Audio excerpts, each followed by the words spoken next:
In this video, we're going to perform different transitions from the front headlock to turtle. The turtle is a precursor for taking your opponent's back.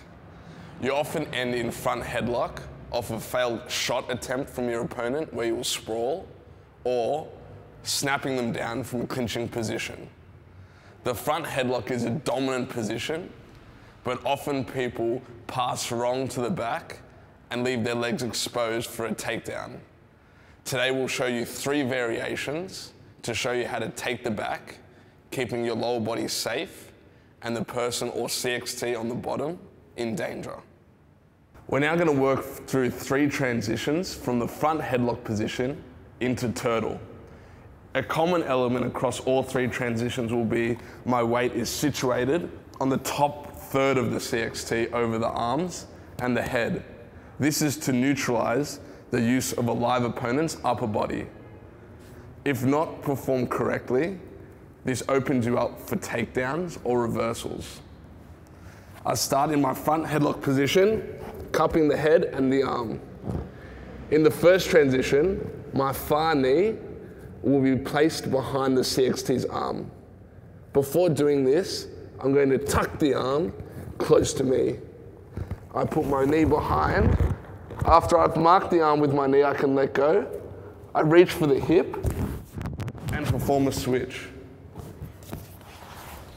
Front headlock, the arm, cupping the arm, pulls towards my body. My far knee steps behind. I let go of the head, reach over and perform a switch. You'll notice my knee marks the hip. In the second transition, my near knee will be placed behind the CXT's arm. Again, I'll tuck the arm to prevent it being used. My near knee placed behind the CXT.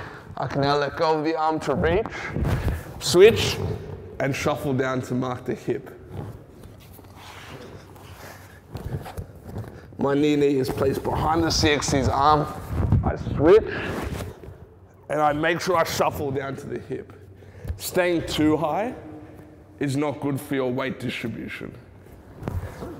The last transition is slightly unorthodox, but it can leave your opponent surprised. Instead of moving the direction we've been going, I'm going to switch to the other side. I'll again start in the front headlock position. This time, instead of using my arm cupping the arm, my arm cupping the head, will reach over the CXT's back. I'll now switch my hips and sit on the arm of the CXT. The space underneath my body is where my leg closest to the head will come under and mark the hip. You'll notice my hand immediately controls the leg to give me total control of the hips. Again, I start in front headlock. I reach over, keeping shoulder pressure. I switch, keeping hip pressure. Come under my body and mark the hip.